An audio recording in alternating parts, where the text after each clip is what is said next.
खाटू श्याम की आपने कहानी बहुत जगह सुनी होगी, अपनी अपनी तरह से लोगों ने अपनी अपनी तरीके से सुनाई हैं, कथाएं हैं, अलग अलग तरीके से आपने देखी होंगी, सुनी होंगी, पढ़ी होंगी कि कैसे वो बरबरी खाटू श्याम बने।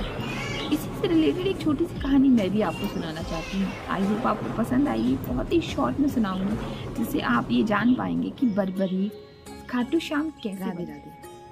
आज हम कथा सुनेंगे खाटू बाबा की। खाटू श्याम कैसे बन गए?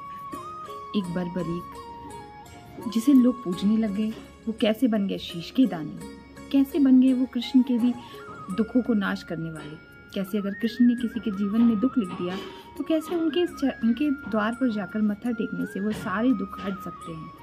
कैसे वो बन गए हारे के सहारे? कैसे बन गए वो दुर्लोक के रक्षक? कैसे बन गए वो इतना सब कुछ, कलयुग के देवता? कैसे और कैसे वो बरबरी श्याम कृष्ण के नाम से पहचानने लग गए? कैसे मिला उनको ये आशीर्वाद?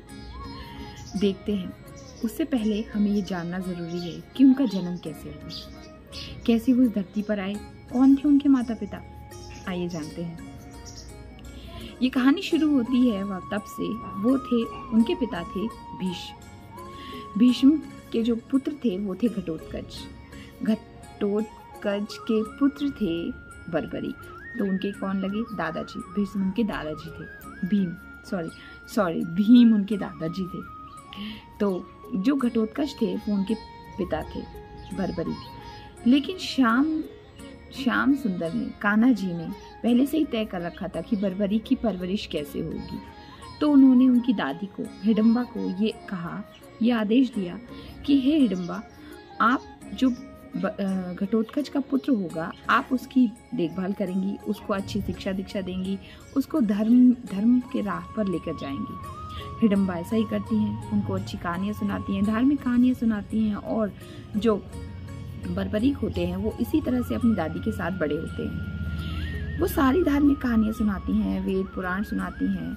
जैसे ही वो बड़े होते हैं तो वो पूछते हैं अपनी दादी माँ से कि आपने मुझे सब कुछ बताया लेकिन मोक्ष का मार्ग तो नहीं बताया। तो वो कहती हैं कि, फिर वो पूछते हैं मोक्ष क्या है? तो मोक्ष वो है जो आप कोई भी काम करें उसकी फल की इच्छा ना करें। मतलब कोई भी काम करें हैं तो ठीक है, लेकिन वो ये कहते हैं कि ऐसा तो तभी हो सकता है। वो उस लेवल पे जाने के लिए तो फिर व्यक्ति को बहुत कुछ करना पड़ेगा। उस लेवल पे तो पहुंचना बहुत ही मुश्किल है कि हाँ, मोक्ष पाना इतना आसान नहीं है। बोले वो फिर और क्या तरीका है? बोले या तो फिर आपको खुद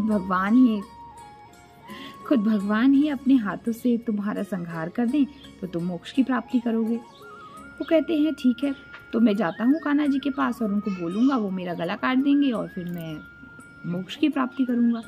तो वो कहते हैं ऐसा कैसे हो सकता है माँ, तुम्हें कृष्ण जी क्यों मारेंगे? और वो ऐसे ही किसी को नहीं मारते।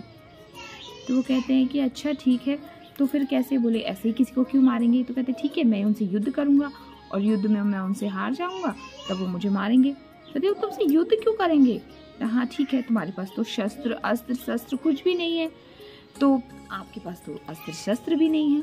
तो फिर वो कहते हैं ठीक है, मैं जाऊंगा और अस्त्र शस्त्र अर्जित करूंगा। वो ऐसा ही करते हैं। वो वन में जाते हैं और वो दुर्गे माता की पूजा करते हैं।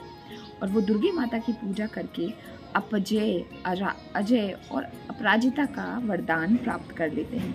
दुर्गे माता, सिद्धिदात्री माता, ये माताएं उनको ऐसा वरदान प्राप्त करती हैं, ऐसी शक्तियाँ प्रदान करती हैं कि जिससे जीवन में उन्हें कोई नहीं हरा सकता।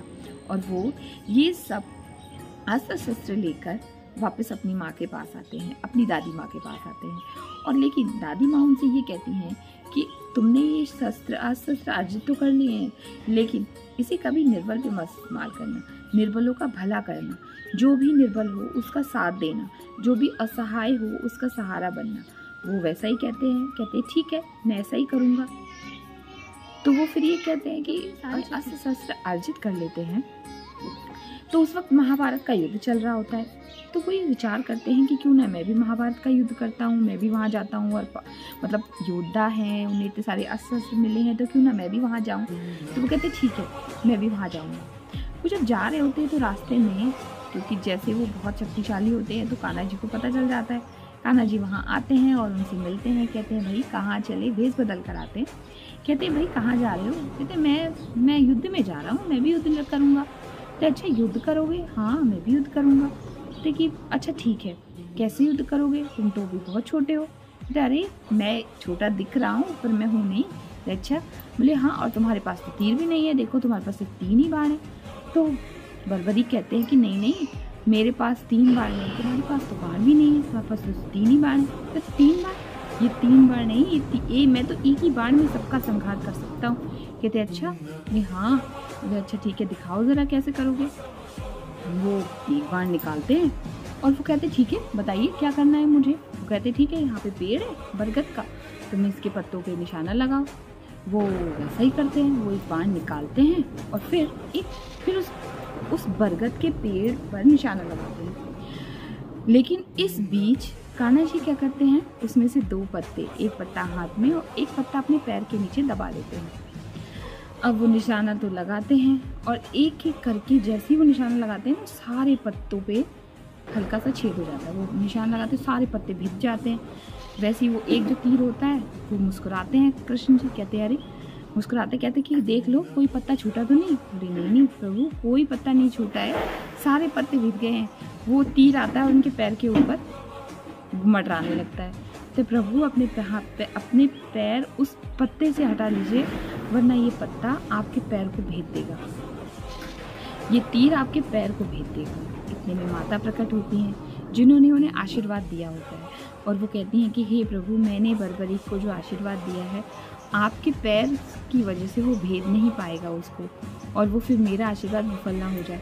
तो फिर वो कान्हा जी पैर हटा लेते हैं उसमें से। तो वो माता रानी को ये कहते हैं कि आज से ये जो मेरा पैर का पंजा है, वो अब ये इस पर कोई भी तीर चल सकता है।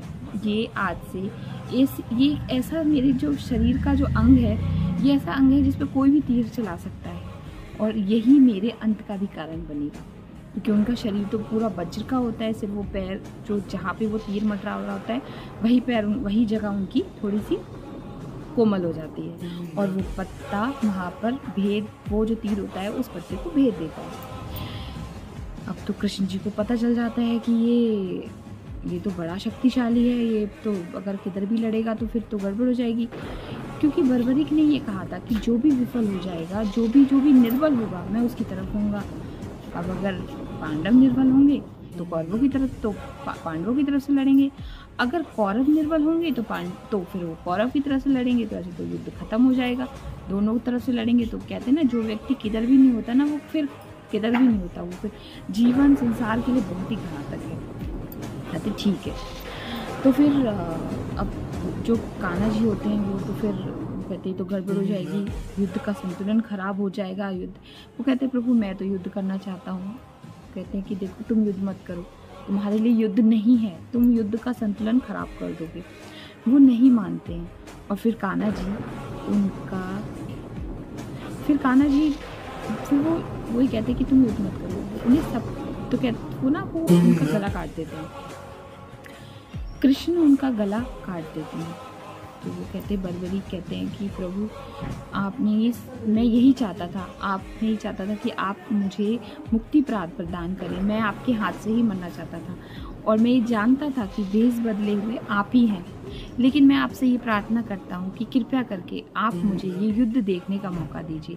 मैं युद्ध देखना चाहता हूँ कि इस युद्ध में मतलब क्या हुआ, धर्म, क्योंकि क्या एक तरफ धर्म था और एक तरफ अधर्म था। और कान्हा जी, ये युद्ध नहीं था, एक तरह से धर्म और अधर्म, धर्म की विजय के लिए युद्ध था, धर्म पर अधर्म की विजय का। तो कहते ठीक है, मैं तुम्हें ये युद्ध देखने दूंगा। मैं तुम्हें आशीर्वाद देता हूँ कि ये तुम्हारा जो शीश है वो जीवित रहेगा जब तक युद्ध चलेगा। वो वहाँ पर एक ऊंची सी चोटी पर बिठा उस शीश को रख देते हैं, अमृत पिलाते हैं और वो वहाँ रख देते हैं तब तक जब तक कोई युद्ध चलता है। आगे उनको ये वरदान कैसे मिला, खाटू श्याम वो कैसे बने, कैसे करके उनको ये कृष्ण ने उनको ये वरदान दिया, उन्होंने युद्ध में ऐसा क्या देखा कि जिसकी वजह से कृष्ण इतना प्रसन्न हुए, इतना खुश हुए कि उन्होंने उन्हें वरदान दे दिया। मैं आपको अपनी नेक्स्ट वीडियो में बताऊंगी। तब तक के लिए देखते रहिए। राधे राधे।